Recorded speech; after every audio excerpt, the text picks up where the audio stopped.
Hello hi ಎಲ್ಲರಿಗೂ ನಮಸ್ಕಾರ. Welcome back my YouTube channel. ಸ್ನೇಹಿತರೆ ಎಲ್ಲರೂ ಹೇಗಿದ್ದೀರಾ? ನಾನು ಚೆನ್ನಾಗಿದ್ದೀನಿ. ನಾನು ರೇಖಾ. ಸ್ನೇಹಿತರೆ, ಈ ವಿಡಿಯೋ ನಿಮ್ಗೆ ಇಷ್ಟ ಆದರೆ ಪ್ಲೀಸ್ ಲೈಕ್ ಮಾಡಿ, ಶೇರ್ ಮಾಡಿ, ಕಮೆಂಟ್ ಮಾಡಿ, ಪ್ಲೀಸ್ ಸಬ್ಸ್ಕ್ರೈಬ್ ಆಗಿ ಸಪೋರ್ಟ್ ಮಾಡಿ. ಇಲ್ಲಿ ನಾನು ಬೆಳಗ್ಗೆನೇ ಯೋಗ ಎಲ್ಲ ಮುಗಿಸಿದ ನಂತರ ಒಂದು ಡಿಟಾಕ್ಸ್ ವಾಟರ್ನ ಮಾಡ್ಕೊತಾ ಇದ್ದೀನಿ. ಈ ಡಿಟಾಕ್ಸ್ ವಾಟರ್ನ ಮಾಡ್ಕೊಳ್ಳಿಕ್ಕೆ ಏನಿಲ್ಲ, ಒಂದು ಕಪ್ ಆಗೋಷ್ಟು ಬಿಸಿನೀರನ್ನ ತೊಗೊಂಡಿದ್ದೀನಿ. ಅದಕ್ಕೆ ರಾತ್ರಿ ನೆನೆ ಹಾಕಿದಂಥ ಸಬ್ಜಾ ಸೀಡ್ಸು ಮತ್ತು ಗೋಂದ್ ಕತೀರ, ಇದನ್ನು ನಾನು ಅದೇ ಬಾದಾಮ್ ಗೋಂದ್ ಅಂತ ಕರೀತಾರಲ್ವ, ಅದನ್ನು ನೆನೆಸಿಟ್ಟಿದ್ದೆ ರಾತ್ರಿಯೇ. ಇದನ್ನು ನಾನು ವಾರದಲ್ಲಿ 2 ದಿನ ಇಲ್ಲ 3 ದಿನದಲ್ಲಿ ತೊಗೊತಾ ಇರ್ತೀನಿ ನಾನು. ಯಾಕೆಂದರೆ ನಾನು ಭಾಳಷ್ಟು ಟ್ಯಾಬ್ಲೆಟ್ನ ತೊಗೊತೀನಿ ಅಲ್ಸರ್ಗೋಸ್ಕರನೂ. ಅದಕ್ಕೋಸ್ಕರ ತುಂಬ ಹೀಟ್ ಆಗುತ್ತೆ ನನಗೆ.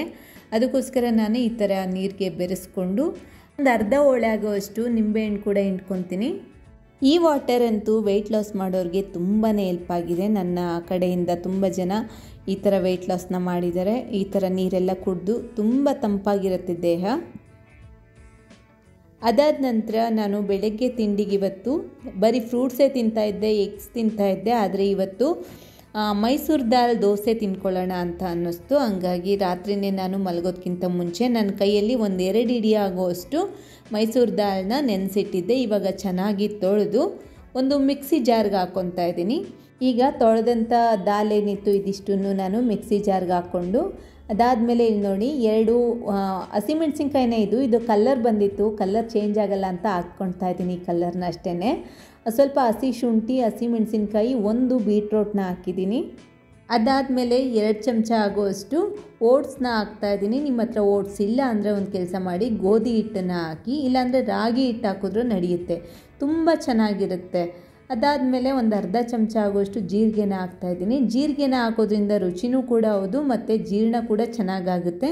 ಸ್ವಲ್ಪ ನೀರು ಹಾಕ್ಕೊಂಡು ಇದನ್ನು ಚೆನ್ನಾಗಿ ನುಣ್ಣಗೆ ರುಬ್ಕೊಂಡು ತರ್ತೀನಿ. ನೋಡಿ, ರುಬ್ಬಿದ್ದಾಯಿತು.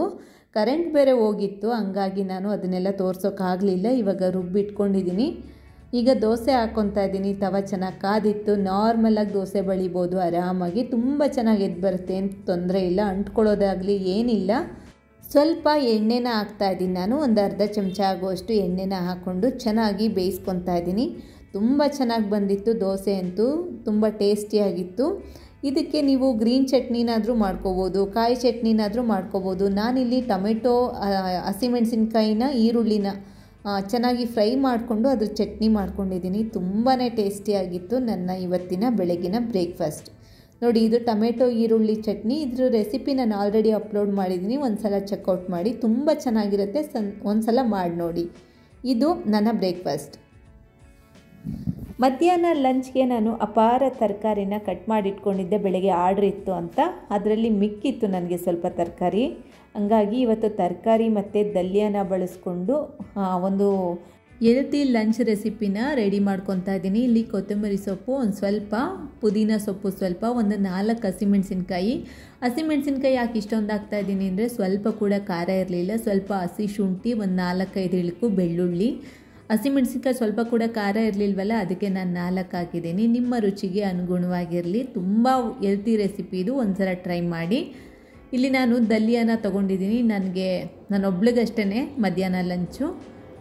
ಸಣ್ಣ ಕಪ್ ಇರುತ್ತೆ, ಅದರಲ್ಲಿ ನಾನು 1 ಕಪ್ ಆಗೋಷ್ಟು ತೊಗೊಂಡಿದ್ದೀನಿ. ದಲಿಯಾ ಅಂದರೆ ಗೋಧಿ ನುಚ್ಚು. ಚೆನ್ನಾಗಿ ತೊಳಿಬೇಕು, ಒಂದು 3-4 ಸಲ ಚೆನ್ನಾಗಿ ತೊಳ್ಕೊಂಡು ಇದನ್ನು ನಾನು ಬಳಸ್ಕೊತೀನಿ 5 ನಿಮಿಷ ನೆನೆಸಿಟ್ಟು.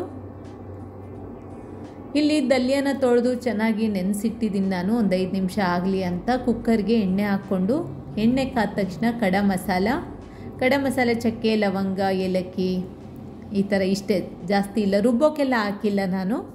ಅದಾದಮೇಲೆ ಒಂದು ಸ್ಮಾಲ್ ಸೈಜ್ ಈರುಳ್ಳಿ ಹಸಿ ಸ್ಮೆಲ್ ಹೋಗಲಿ ಸಾಕು, ಜಾಸ್ತಿ ಏನು ಕೆಂಪಾಗೋ ಅಂಥ ಅವಶ್ಯಕತೆ ಇಲ್ಲ. ಅದಾದಮೇಲೆ ಒಂದು ಮೀಡಿಯಮ್ ಗಾತ್ರದ ಟೊಮೆಟೊ ಹಾಕಿದ ಮೇಲೆ ರುಚಿಗೆ ತಕ್ಕಷ್ಟು ಉಪ್ಪು ಹಾಕ್ತೆ. ಆದರೆ ಕರೆಂಟ್ ಹೋಗೋದು ಬರೋದು ಮಾಡ್ತಾಯಿತ್ತು, ಹಂಗಾಗಿ ಸ್ವಲ್ಪ ವಿಡಿಯೋ ಸ್ಕಿಪ್ ಆಗಿದೆ. ಅದಾದಮೇಲೆ ರುಬ್ಬಿಟ್ಕೊಂಡಿರೋ ಅಂಥ ಮಸಾಲೆನ ಸೇರಿಸ್ಕೊಂಡು ಚೆನ್ನಾಗಿ ಮಸಾಲೆ ಎಲ್ಲ ಎಣ್ಣೆ ಬಿಡೋವರೆಗೂ ಹುರ್ಕೊತೀನಿ ಸ್ವಲ್ಪ ಚೆನ್ನಾಗಿ. ನೋಡಿ, ಹದವಾಗಿರುವಾಗ ತರಕಾರಿ ಸ್ವಲ್ಪ ಹೆಚ್ಚಾಗಿ ಹಾಕ್ತಾಯಿದ್ದೀನಿ ನಾನು, ಜಾಸ್ತಿ ಕಟ್ ಮಾಡಿದ್ದಿತ್ತು. ಇನ್ನೇನು ಇಡೋದು ಅಂತೇಳಿ ನಾನು ಇಷ್ಟು ತರಕಾರಿನ ಬಳಸ್ಕೊಂಡಿದ್ದೀನಿ. ಆದರೆ ಗೋಧಿ ನುಚ್ಚೇನಿದೆ ಅದನ್ನು ನಾನು ಕಡಿಮೆ ಬಳಸ್ಕೊಂಡಿದ್ದೀನಿ. ಚೆನ್ನಾಗಿ ತರಕಾರಿನೂ ಕೂಡ ಹುರ್ಕೊಂಡು ಈ ಮಸಾಲೆ ಜೊತೆಲಿ, ಅದಾದಮೇಲೆ ನೆಂದಿರೋ ಅಂಥ ಗೋಧಿ ನುಚ್ಚೇನಿತ್ತು ಇದನ್ನು ಹಾಕಿ 1 ಕಪ್ಪು ಗೋಧಿ ನುಚ್ಚು ಹಾಕಿದ್ದೆ. ತರಕಾರಿ ಎಲ್ಲ ಚೆನ್ನಾಗಿ ಸಾಫ್ಟ್ ಆಗಿರೋದ್ರಿಂದ ನಾನು 2 ಕಪ್ ಆಗೋಷ್ಟು ನೀರನ್ನ ಹಾಕ್ತಾಯಿದ್ದೀನಿ. ನಿಮಗೆ ತುಂಬ ಸಾಫ್ಟಾಗಿ ಬೇಕು ಅಂದರೆ ಇನ್ನೊಂದು ಅರ್ಧ ಕಪ್ ಹೆಚ್ಚಾಗಿ ಹಾಕ್ಕೋಬೋದು. ಇಲ್ಲ ಬೇಡ ನಮ್ಗೆ ಇನ್ನೂ ಚೆನ್ನಾಗಿ ಉದುದ್ರಾಗಿ ಬರಬೇಕು ಅಂದರೆ ನೀರನ್ನ ಸ್ವಲ್ಪ ಕಡಿಮೆ ಹಾಕ್ಕೋಬೋದು. 2 ಕಪ್ ನೀರು ಹಾಕಿದ್ದೀನಿ, 1 ಕಪ್ ಗೋಧಿ ನುಚ್ಚಿಗೆ. ಇವಾಗ ಲಿಡ್ನ ಕ್ಲೋಸ್ ಮಾಡಿ ನೋಡಿ, ಇಷ್ಟೇ ನನಗೆ ಬೇಕಾಗಿರೋವಂಥದ್ದು. ಈಗ ಲಿಡ್ನ ಕ್ಲೋಸ್ ಮಾಡಿ ನಾನು 3 ವಿಸಿಲ್ನ ತೊಗೊತೀನಿ. 3 ವಿಸಿಲ್ ಬಂದರೆ ಮಧ್ಯಾಹ್ನದ ಲಂಚ್ ರೆಡಿ ಆಗುತ್ತೆ.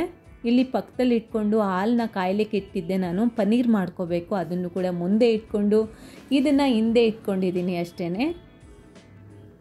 ಇಲ್ಲಿ ಗೋಧಿ ನುಚ್ಚಿನ ಪಲಾವ್ ರೆಡಿ ಆಯಿತು. ಒಂದು ವೆಯ್ಟ್ ಲಾಸ್ ರೆಸಿಪಿ ಅಂತಲೇ ಹೇಳ್ತೀನಿ, ಭಾಳ ಚೆನ್ನಾಗಿರುತ್ತೆ ನೋಡಿ. ಚೆನ್ನಾಗಿ ಒಂದು ಒಳ್ಳೆ ಮಿಕ್ಸ್ ಕೊಟ್ಟು ಇದನ್ನು ನಾನು ಸರ್ವ್ ಮಾಡ್ತಾಯಿದ್ದೀನಿ.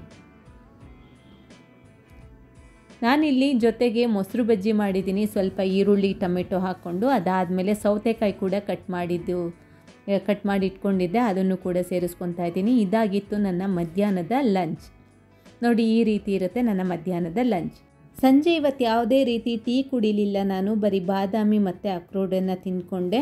ಸ್ವಲ್ಪ ಆರ್ಡ್ರ್ ಜಾಸ್ತಿ ಇತ್ತು, ಹೊರಗಡೆ ಬೇರೆ ಹೋಗಬೇಕಾಗಿತ್ತು. ಹಂಗಾಗಿ ಇವತ್ತು ರಾತ್ರಿ ಡಿನ್ನರ್ ಕೂಡ ನನಗೆ ಮಿಕ್ಕಿತ್ತು ಸ್ವಲ್ಪ ಪಲಾವು, ಅದಕ್ಕೆ ಬಿಟ್ಟೆ. ಮತ್ತು ನೋಡಿ, ಇವತ್ತು ಇಷ್ಟು ದೂರ ನಡೆದು ನನ್ನ ಇವತ್ತಿನ ದಿನನ ಕಂಪ್ಲೀಟ್ ಮಾಡ್ತಾಯಿದ್ದೀನಿ. ಈ ವಿಡಿಯೋ ಹೇಗೆ ಅನ್ನಿಸ್ತು ಅಂತ ಪ್ಲೀಸ್ ಕಮೆಂಟ್ ಮಾಡಿ.